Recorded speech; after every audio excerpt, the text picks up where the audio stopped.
Ready? Yes. Okay. You once told me when I was younger that the more complex a problem is, the simpler the solution is. Mm-hmm. How does that explain? Wow. Well, Just repeat the question. the more the complex the situation is, the easier the solution. I don't know.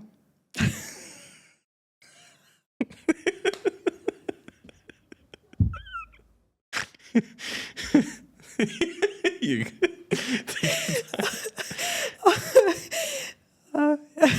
Did I write this? yeah. Oh my God, I must have been channeling. Well, this is actually from a Jinshinjutsu perspective. So the more we have our teacher, Mary Burmeister, always says, the more the problem, the more the... Wow. Okay. All these are going to be cut. Or kept in. Who knows? Wow. Is the audio picking up their voices? You sure? So the more complex the problem is, the easier the solution. We are programmed always that we need to have difficult situation or difficult solution or some genius to find a solution for us. But in reality, is really the simpler we do things, the faster the solution is. As an example, I have a stomach pain. I put my hands on my stomach. I really help my body to feel warm, to feel safe, to feel good. And it really literally clears that pain by just putting my hands on my stomach. When we have a deeper problem, like a health problem or problem with like life problem, a serious issue. When we keep creating or thinking too much about it, we make it even more difficult. We get in our way, we ourselves get in our way, and we make it even more difficult by our thoughts, by our emotions, simply by just feeling or thinking and saying to ourselves that the solution is there. I don't need to know it now. I just sit, calm down myself, and then the solution will show up. And this is really what happens. By calming ourselves, by sitting quietly, and we get the solution, because every single solution for every single problem comes within, comes from inside of us. Do you think, why is it, do you think, that we always look for a complex solution for any sort of, or let me change that. You mentioned earlier how like we always tend to look for a more complex solution for problems. Why do you think that is? Like, why do you think that we can't just sometimes look at a simple solution and go like, oh, that's enough? Why do you think we always look for something that's almost incredibly difficult to achieve in order to satisfy the need of I've just solved the problem? Like, why can't we take simple solutions and, like, for example, you mentioned a stomach pain. Someone who has stomach pain, naturally when you have pain in your stomach, you always tend to like hold yourself like this. And, you know, when you look at body psychology, that's like kind of self-soothing. That's the position of self-soothing, which ironically as well, this is like defensive. So I guess just a small shift. But the point is, why don't simple solutions satisfy us for complex problems? Because we are programmed that we need something out of our reach, something from outside, something that we are not able to do it because we need some experts, we need someone who knows better, we need a doctor, we need someone who knows better than us to solve the problem for us, where really the problem is solved from within. And this programming starts at home, from young age, from school, from the parents, from the grandparents. It's because they believe the parents and the grandparents believe that because of their upbringing, that things are tough, things are not easy, so they need a solution outside themselves, and they program their own children. Unwillingly, of course, because this is their belief, so they pass it on to the children, and then the children to their children, and so on. We get to the point where everyone is programmed that you need a big solution for big problems, where really every problem, whether small or big, the solution comes from within, nowhere else. You mentioned about programming and how, you know, we unconsciously receive that from our parents and our grandparents, and it's this lineage. Where would you say you can break the cycle, so to speak, of like repeating things that have happened, you know, like something happened to me in my childhood, I will inflict onto my children, or vice versa. You've done that to your kids, and because that was done to you. Like, two questions, actually. One, where can you draw the line and break a cycle? And two, which precedes this question, how can you even identify something that's been programmed versus something you truly believe? Well, it's easy to know that when you behave in certain ways and you know, like, this is really not you, like you're just doing things just out of norms, Like out of autopilot. regularity. Like running on autopilot tech, kind of? Exactly, running on autopilot, doing things that you usually, like, it's not, you're not thinking about it. It's like you respond to things the way your dad or mom or grandparents or cousins, whatever, family, usually family, or sometimes very, very close friends, because we pick up also a lot from close friends and their own families. So when you feel like you're doing things and this is really doesn't resonate with you, you know that you're just copying, mimicking your parents or your friends or your grandparents and so on. How to break it? By just being conscious about it, by being aware and knowing that I want to break this cycle. And simply by being aware and deciding that you want to break this cycle, by catching yourself when you do something that doesn't resonate with you, you say, this is not mine. This is not what I think. This is not what I feel. I want to stop doing it. And literally, when you just say that, you already cleared big part of it. There are other steps that you need to do, of course, depending on the case, depending on the topic, depending on the emotion. But you can really, and you are the only one who can break the cycle. No one else. There's a question I feel like floats around quite often. I don't know what's the right way to frame it, but on a small scale, well, the basic question is, you know, how do you move past a relationship, a past relationship? Like, you broke up with someone or someone broke up with you, and it, in many outcomes, it's kind of the same, because whether someone had cheated on you, or they weren't enough for you, or you weren't enough for them, or in any case of how the breakup happens, there is always this end result of, like, you kind of miss this person, even if they did so much wrong to you, before you get to that place in your life where you're like, oh, I'm so much better off without them. And even sometimes when you realize you're better off without them, you still kind of, your mind goes back into those pockets of happiness in that relationship, where you remember the good times and you kind of go like, oh, I miss them, but you don't really know what is emotionally stirring in you. So my question, I guess, to put it in one box, is how do you get past a breakup fully, you know? And on a small scale, it's like a girlfriend-boyfriend situation, or like a small relationship with your partner. And on the larger scale, it's getting over a divorce, you know? Because I'm sure the baseline is the same. Obviously, the gravity is much different. You know, if you have kids in a family, it's a lot more harsh, but the essence is the same. A breakup is a breakup, whether it's you know, a small cute relationship from high school, or it's a 20, 30-year relationship that is now, you know, ground itself into nothing. And my question is actually, is it the same? And if it is the same, what are the solutions, and how do you actually move past someone? Well, there are many steps, obviously, for a breakup, as you said, whether it's a young couple, boyfriend, girlfriend, or if it is marriage, divorce, involving children. In a way, they're similar. And as you said, the gravity is a little bit bigger in the other part. But the steps almost are the same, because we are all humans, whether young or old, whether there is responsibility or no responsibility attached to us. It's the same.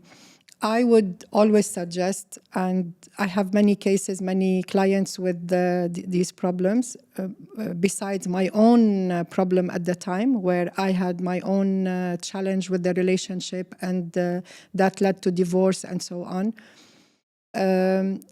There is something that I would always suggest to people to do, is journaling. Journaling means writing all your emotions. Express yourself, because there are certain things that you cannot express, not to psychiatrists, not to psychologists, not to a therapist, not to your best friend, not to your parents, not to anyone. There are things that goes inside of us, inside our mind, inside our emotion, that we cannot express and say to anyone. Sometimes we can't even admit it to ourselves.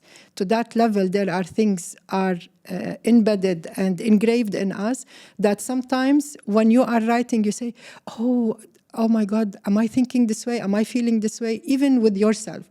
So the more you're honest and the more you're transparent with yourself, and you allow yourself to express these emotions and the fears and the worries and the pain, everything, by writing them, and not fearing that someone will read this. You can just write them and scrap the paper and throw it. By writing, journaling, expressing yourself, that's the first step of getting all these emotions, all these thoughts out of your system. Second step is when you let go of this and when you write it and when you express it, you emptied your mind, you emptied your heart, you emptied yourself from a lot of aggravation, a lot of pain, a lot of anger. Second step, and that will be much easier to do now, is forgiveness. When you start thinking about you're doing the forgiveness or you're feeling and asking yourself to forgive that person, whether you're the male or the female, it doesn't matter.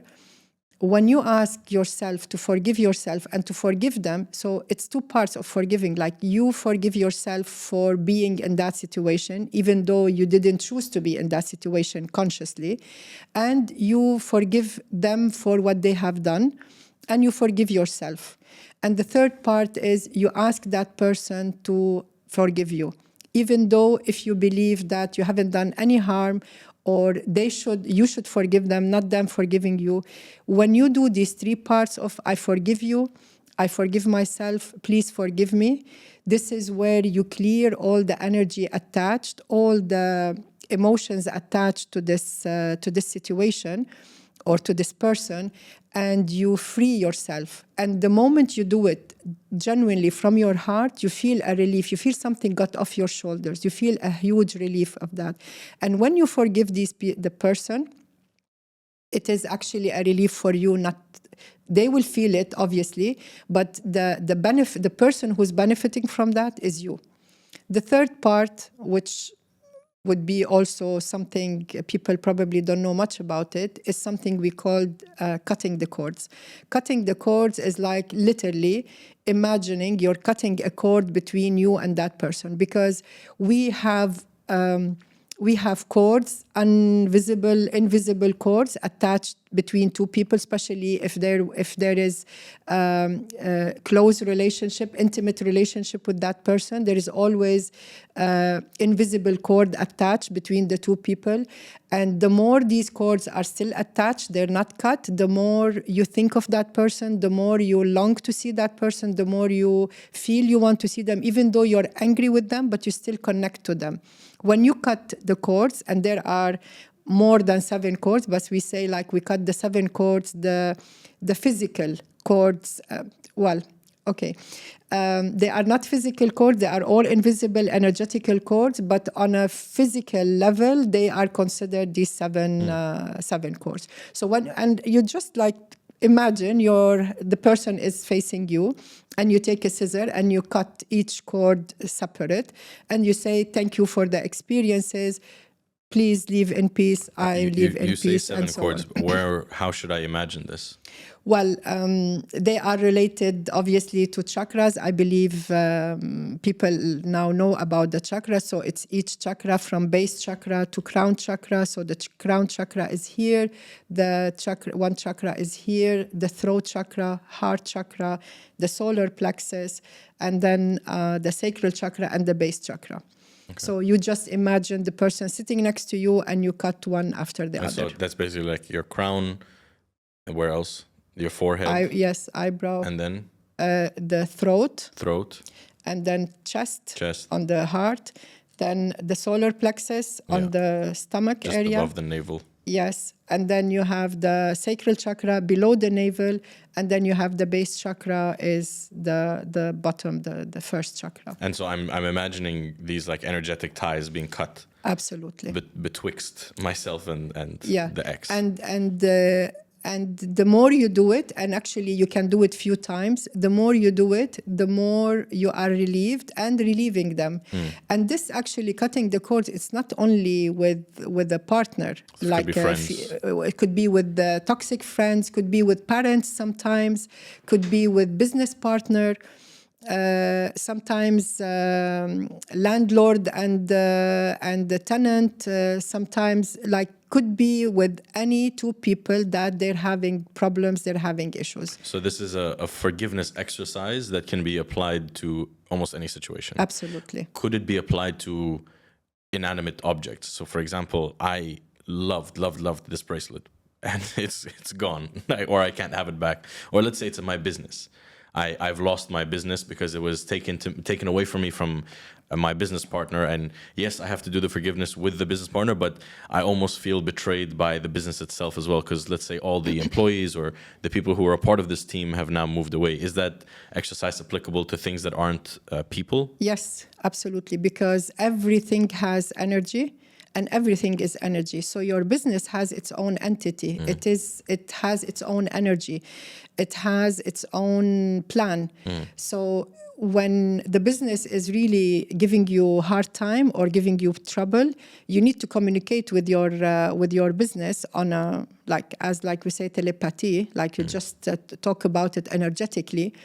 And you understand what is the problem with the business. And if you lost the business and you're still attached to it, you definitely need to cut the cords with that business.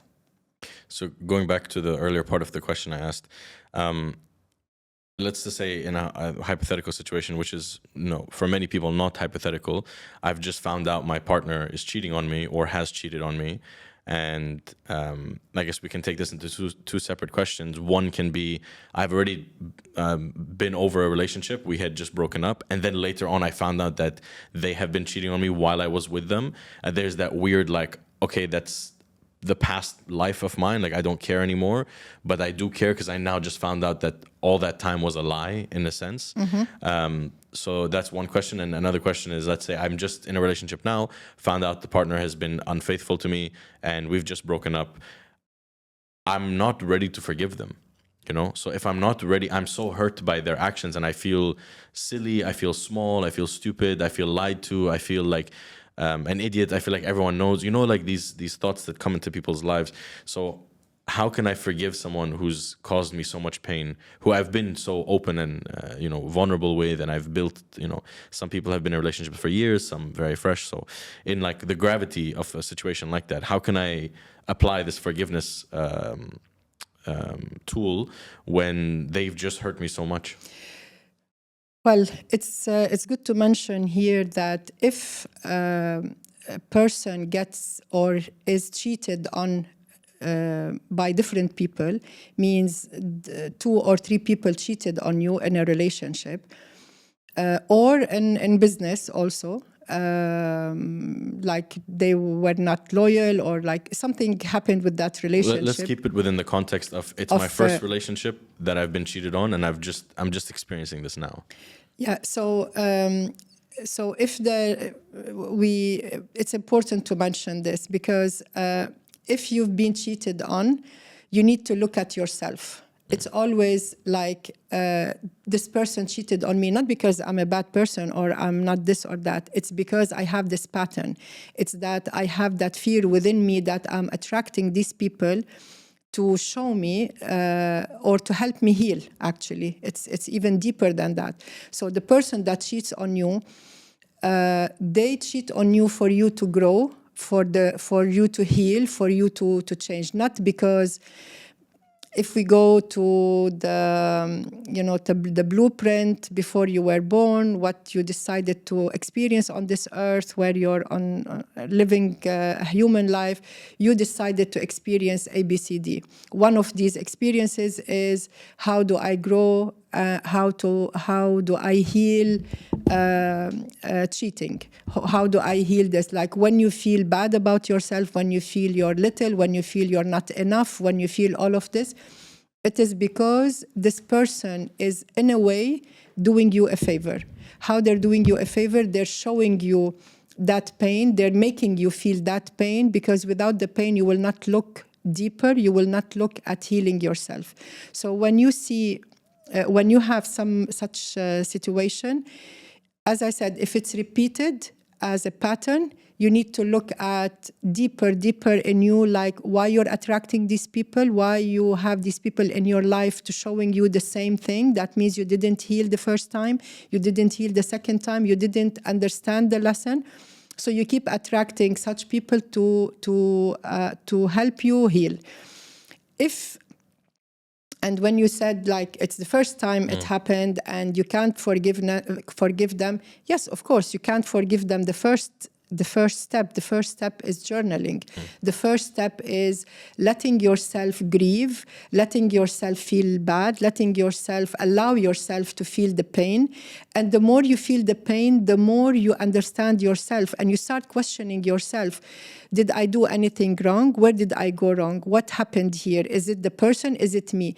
This search within, this deep reflecting on your life, on yourself, will help you to grow and will help you to heal and will help you to understand so many things.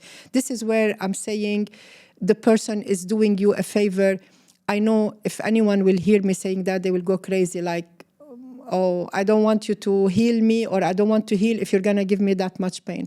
But unfortunately, we don't heal if we don't go through pain. And this is the way that will allow us and will help us to really grow. And some people don't heal because they don't want to heal. They want to stay where they are.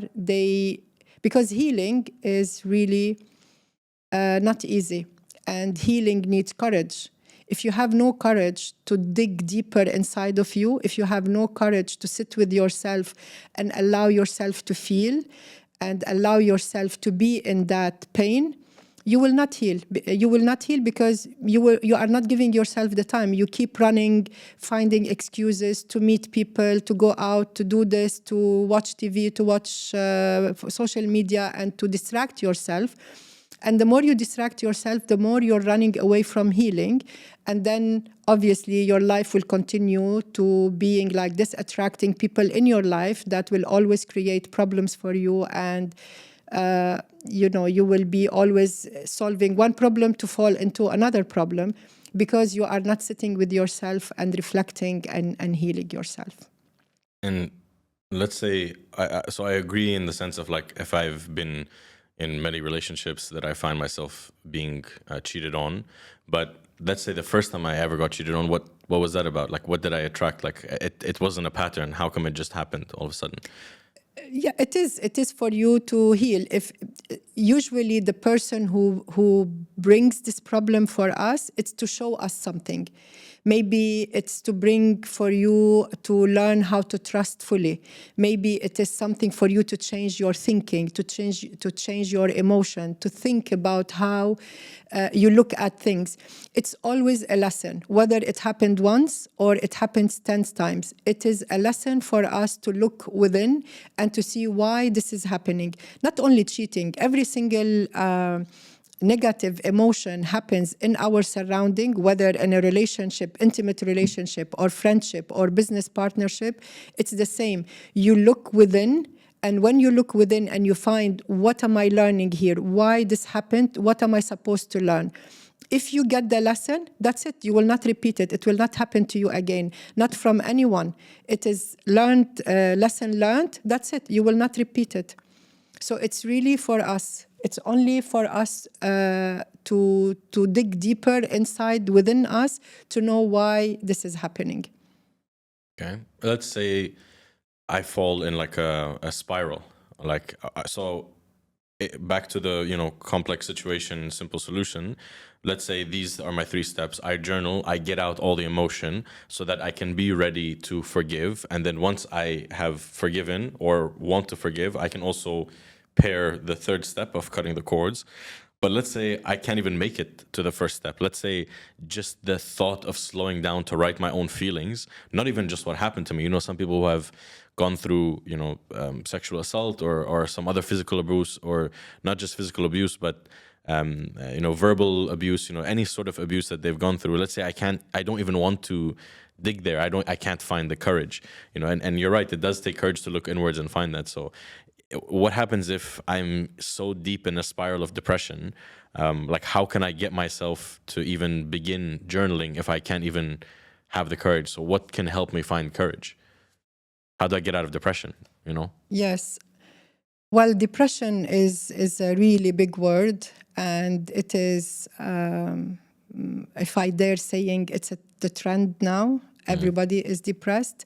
Even in Arabic, they don't use the word in Arabic as like the translated word. They say mdapras or mdaperse. Like, it's still the same word that they made it Arabic by adding a letter to make it in Arabic. That's how powerful this word is, and how powerful it is worldwide. Now everybody talk about mental health. It's like the new sickness in the world is mental health. Again, the steps are very simple, but very effective. When we look again at, he's depressed or she's depressed, like there is nothing that can solve the problem, this is where really people should look at themselves and say, this is the simplest thing to do. First step. So you were saying mental health is the sickness, or depression is a sickness? It's the same. Depression, it is a mental health. So now under the big umbrella is mental health, but one of the mental health is depression. Everybody is talking really about depression. In every country, worldwide, everyone is considering this mental health issue, which is big Depression part of and it. anxiety. Depression, anxiety is really under the big umbrella of mental health. So the first step with depression, if you can't journal, if you can't do anything, is improve your diet. Work on your eating habits. What do you eat? Usually, and 99% of the time, people who are depressed, they don't watch what they eat, or they don't eat well. It doesn't mean they don't eat quantities. It means the type of food they eat. Either they eat junk food, either they eat not cooked meals at home. They don't eat, or they eat late, or they eat stuff that they don't resonate, or they don't work for their system. There are many. It doesn't mean the person is fat or the person is slim. It could be both. Some people who are depressed, they are very, very slim, and some people are very, very fat, like obese. And both fall into the same category, not eating healthy, not eating well. So when I say eating well, it means eat balanced meal.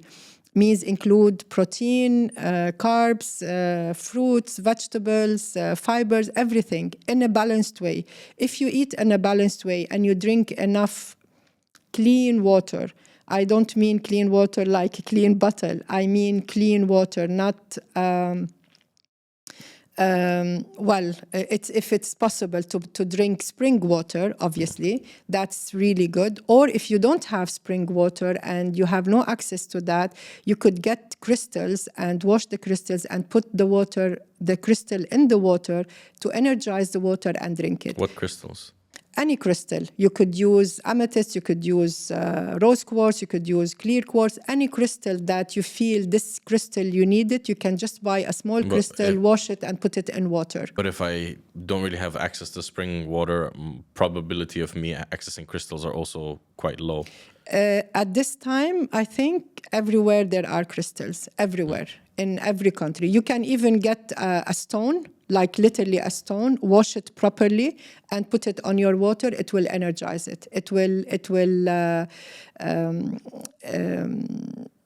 ground it. It will ground the water. It will energize it, so you can drink it. I've heard a lot of grounding has been used. It's coming up quite frequently. Yes. What is grounding? And like, there are so many different I've seen some people saying like holding a copper wire and putting it into your socket. I've heard some crazy stuff. What Yes. is grounding? How does it help? The easiest grounding, and this is one of the things that another step for healing depression. We start with the food as first priority, because food will change the chemistry of your body.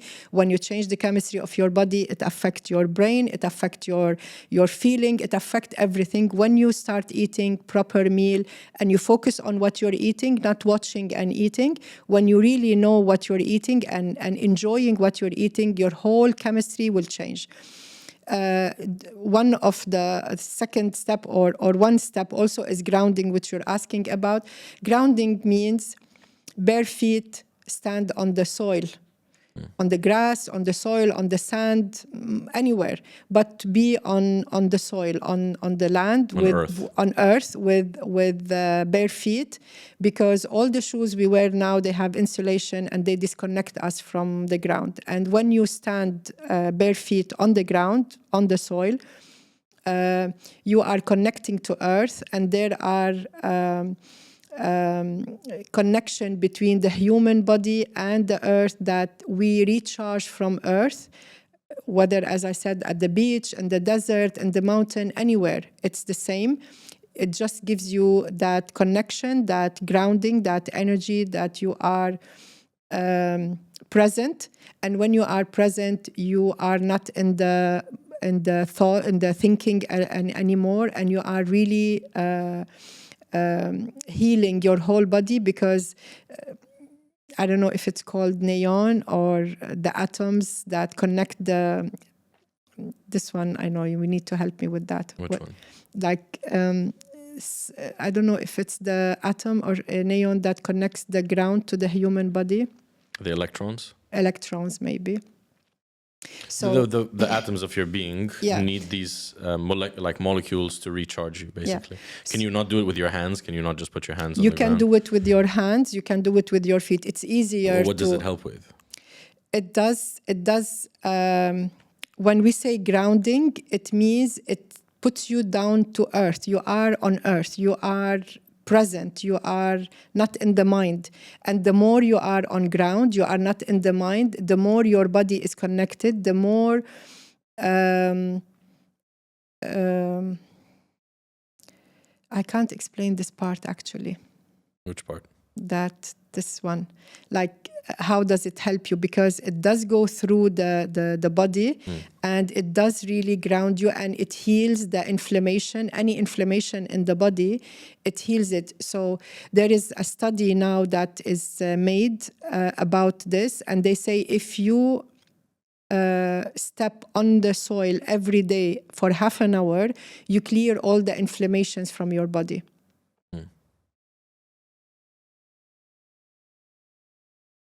My ex just cheated on me. How does that help? Your ex cheated on you. Or my girlfriend just cheated on me. How does that help? I'm standing barefoot in the sand and I'm crying.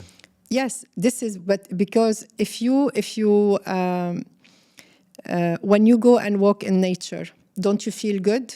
Don't you feel better? Yeah. This is one of the things. When you start connecting to earth, your whole energy changes, your whole aura changes, your whole being changes, because first you are breathing clean air. Let's say if you are in a not polluted cities.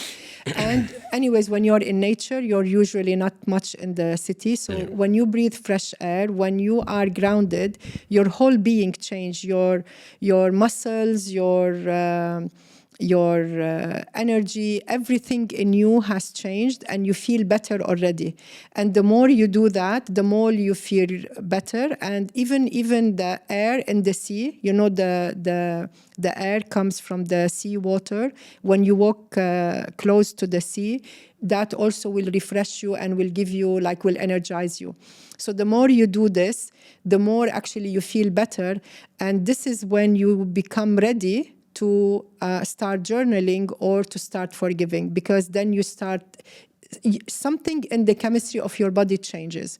And those changes will lead you to start journaling and forgiving. There's a lot of talk about, so a few things in the last couple of years, I guess since COVID, have really popularized themselves. You know, anxiety, depression, body dysmorphia, and a lot of these issues, which have been like they've stood the test against time, but now they've become quite popular in terms of discussion. Another thing has been like gut health, right? Gut health has become quite popularized in a lot of like medical talks, and now has become more of like a social discussion. Than, you know, before you would rarely see pre and probiotics on the shelves of many places, and now you see them quite abundantly. So like, what is gut health, and how does it impact anything? Like, why should I care about gut health, you know, versus my heart? You know, of course not. I'm not saying like I don't care about my heart, but like, why should I take care of gut health just as much as, you know, other vital things in my body? Well, yeah. Sure. my hair. Just a little bit.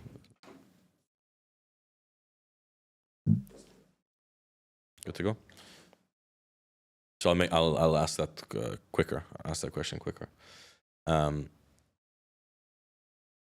Gut health has come up quite frequently in the last couple of years, and people say it's incredibly important. Like, I know why it's important, because that's where my food goes. But apart from the basic science I was taught as a kid, I don't really know much about gut health. How does it impact me? How does it work, number one, and how does it impact my life? And what benefits can I see if I take care of it properly?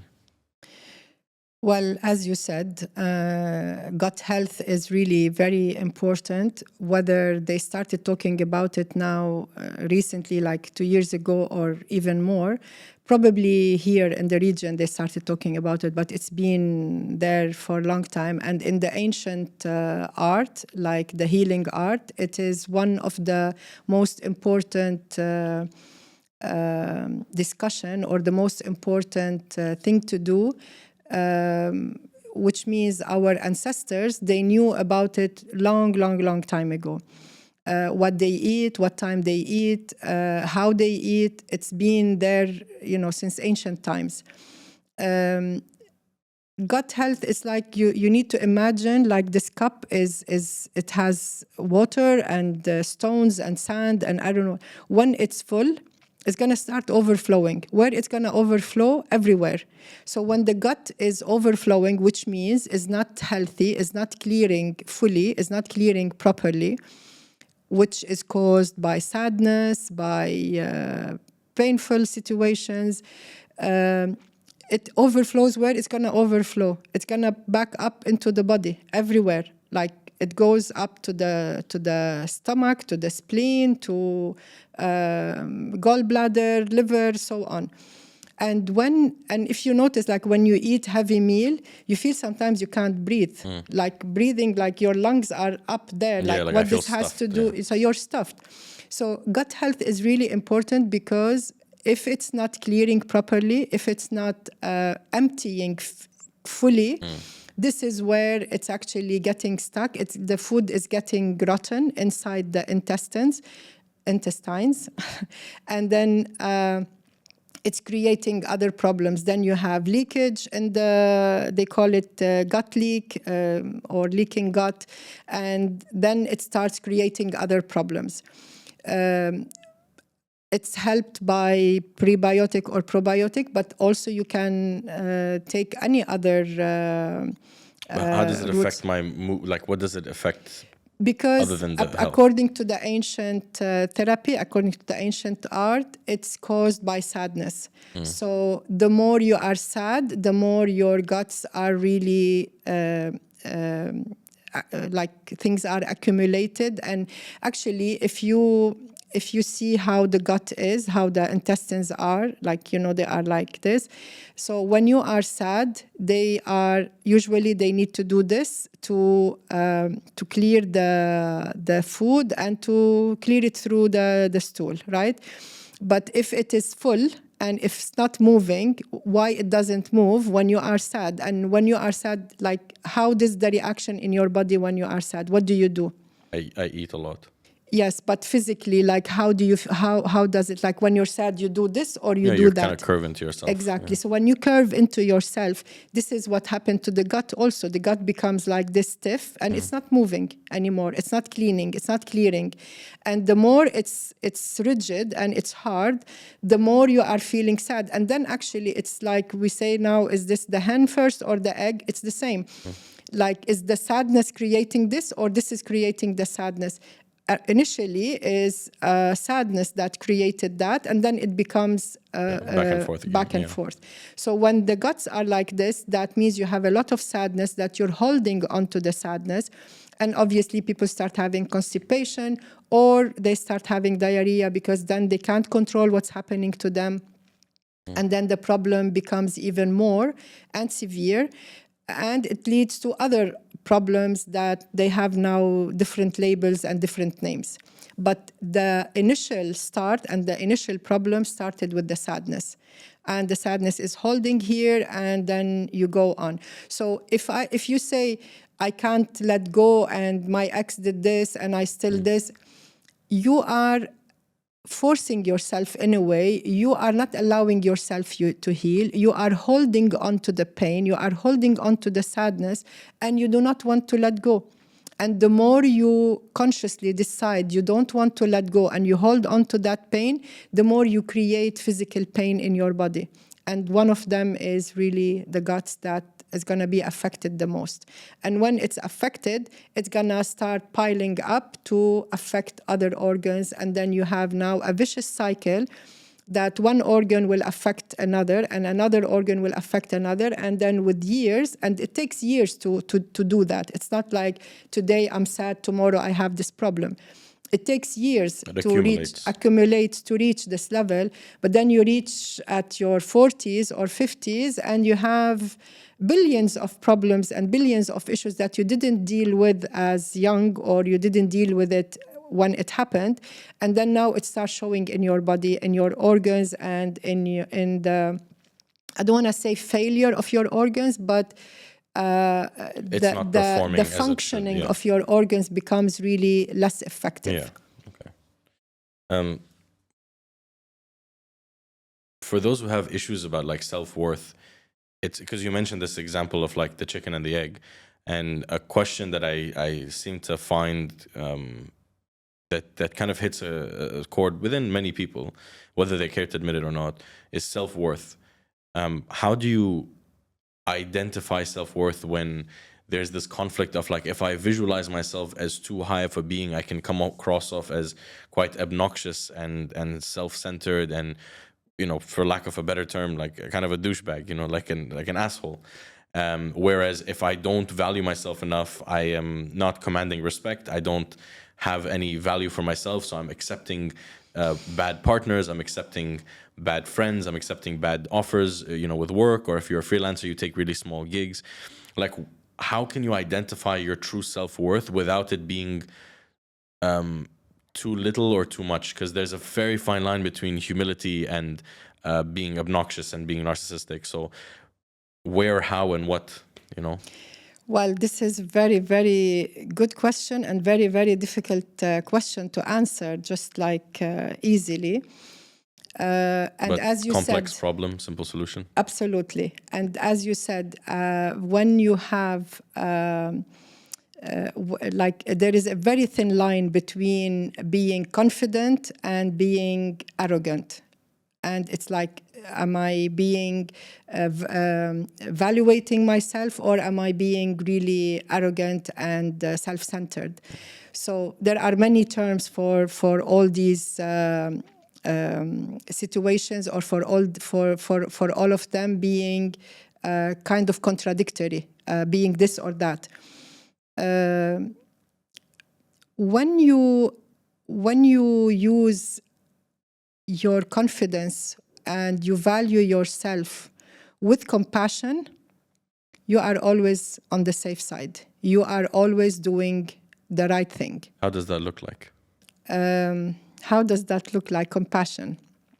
So when you want to achieve something good, and that good is going to benefit many people, including yourself, you are being not self-centered, not douchebag, not whatever negative traits you used or words. So the good thing, the good deed is always, I'm doing good for myself and for others. This is where you can see the result that it is, again, like what you said, this is really complex, but the solution or the idea is really simple. Everybody knows what is compassion. Everybody knows their target or their goal. So if your goal is to do good and to achieve this, because achieving this thing, whatever it is, X, Y, Z, it's gonna benefit maybe only 10 people, that is already a sign that you should do it, and do it with the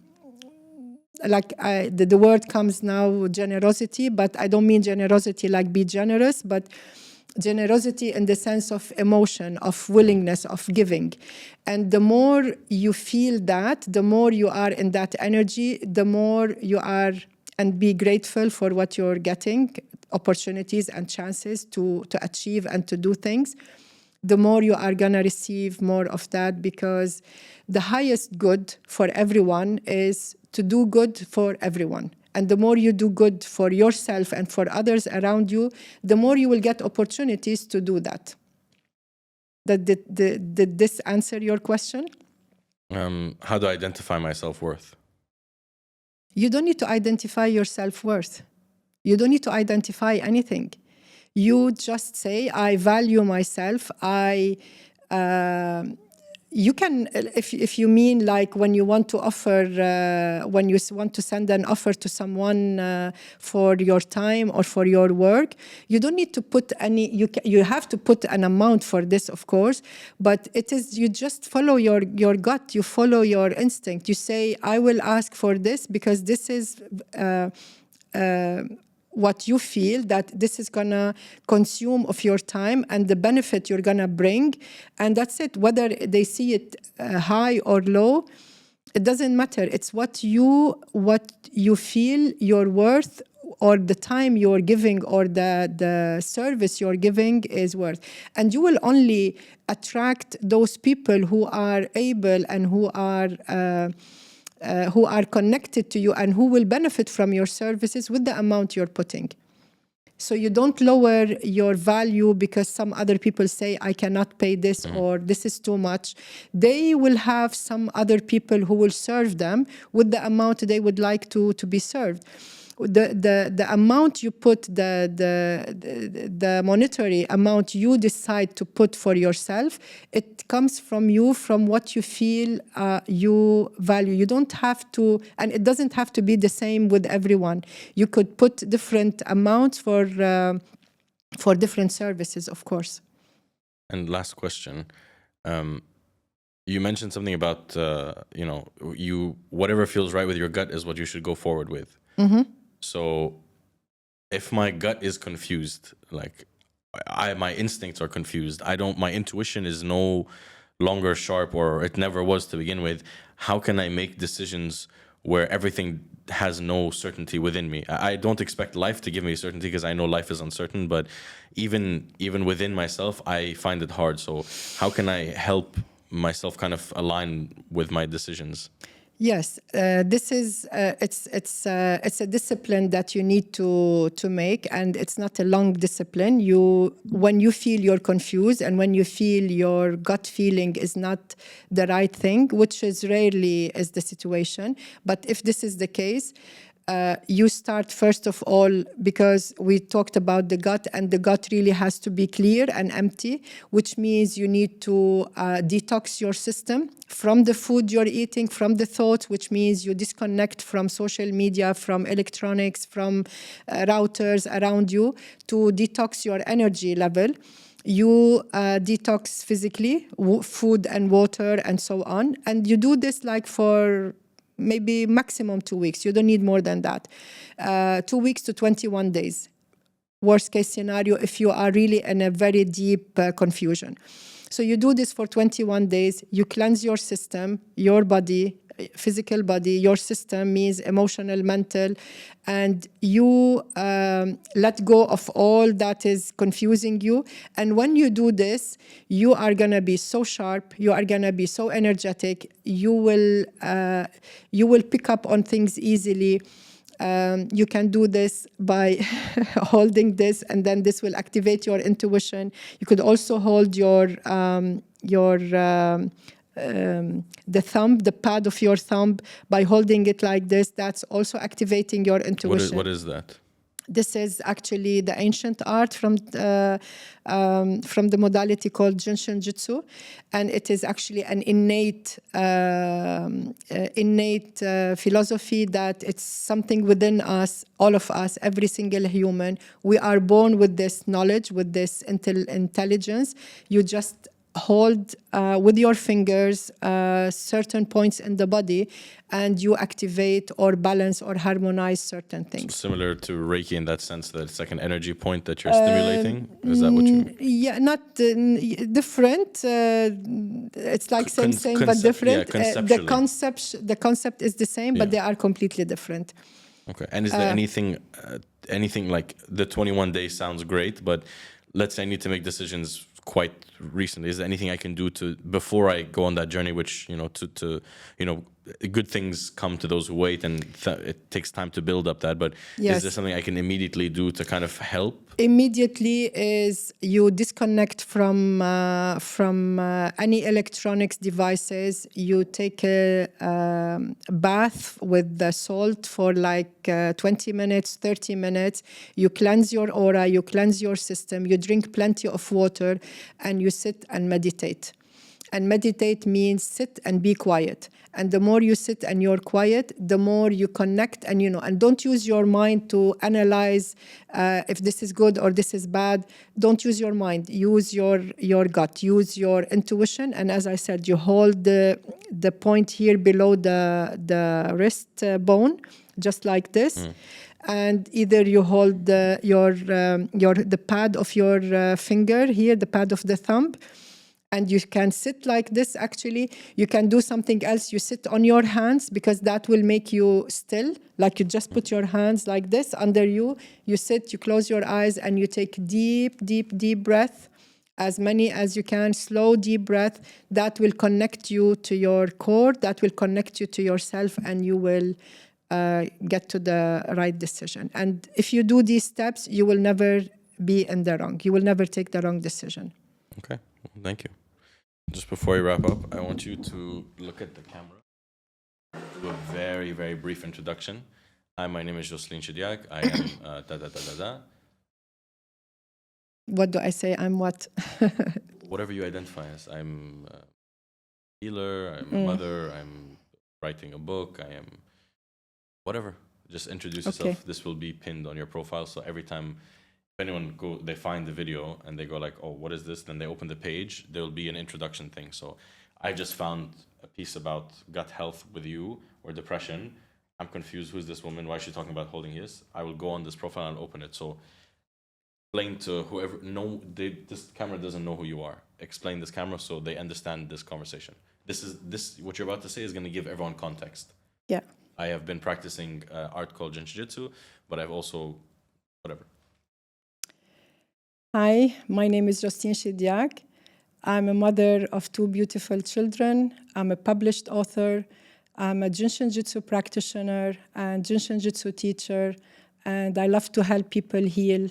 And I work with entrepreneurs, with children, with couples, with families. And this is my passion, and this is my mission, to help everyone. I'll do that again without so many ands. Okay. After everything you said and. Just try to shorten it a little bit. Hi, my name is Jocelyn Chidiak. I'm a practitioner. Hi, my name is Jocelyn Chidiak. I'm a published author. No, I want to say first I'm a mother. Sorry. You have something published already? Mm-hmm. Already? Or are you manifesting? important because this is going to go up immediately. Hi, my name is Josine Shidiag. I'm a mother of 2 beautiful children. I'm a published author. I'm a Jinshin Jitsu practitioner and Jinshin Jitsu teacher. I help people heal, entrepreneurs, children, mothers, fathers, families. I love to work with people. I love to help them heal and be happy on their journey in this life. Safety. Let's take one more just to have. Okay. Hi, my name is Josine Shidiag. I'm a mother of 2. I'm an entrepreneur. I'm a business person since years. I'm a published author. Did I say that? Added more stuff. Okay. But you can say, if you say I'm an entrepreneur, you don't need to say I'm a business person. Okay. Hi, my name is Josine Shidiag. I'm a mother of 2 beautiful children. Hi, my name is Josine Shidiag. I'm a mother of 2 beautiful children. I'm a published author. I'm an entrepreneur. And I help people heal children, mothers, fathers, couples. I love to work with people. It's my mission to help them heal and to enjoy their life journey with harmony and what? I like it, but now just say it as you're smiling now. You're like going down into, I like to help people. Okay.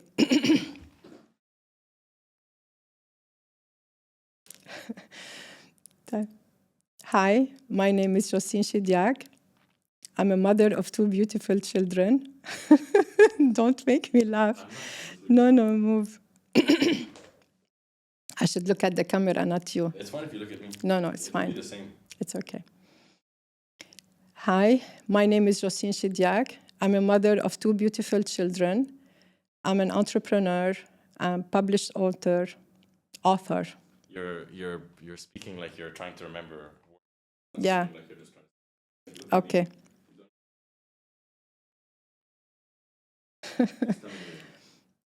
Hi, my name. Okay. Hi, my name is Josine Shidiag. I'm a mother of 2 beautiful children. I'm a published author. I am an entrepreneur, and I love to work with people.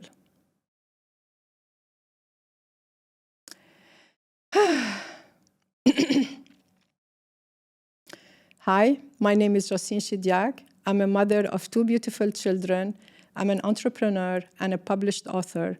I love to work with people. I help people heal from... Here I have to... I don't want to repeat it. We can cut here and continue. It's better to do it in one take. Shawn. I'm saying it's better for you. Okay. Okay, I'll tell you what. I'm interviewing you.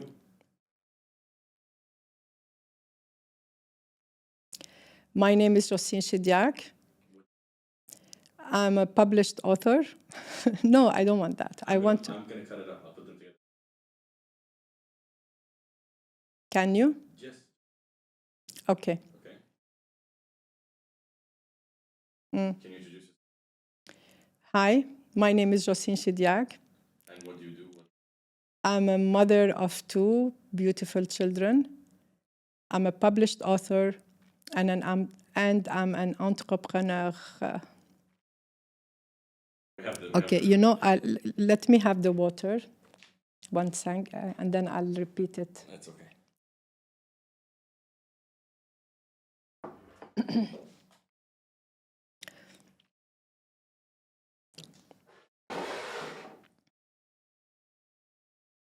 Okay, now.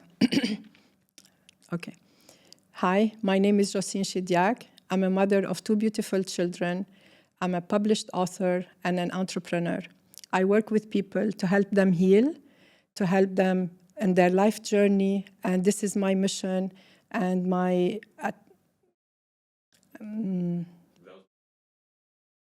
was perfect. You should just stop. Okay, خلاص, you can stop it there.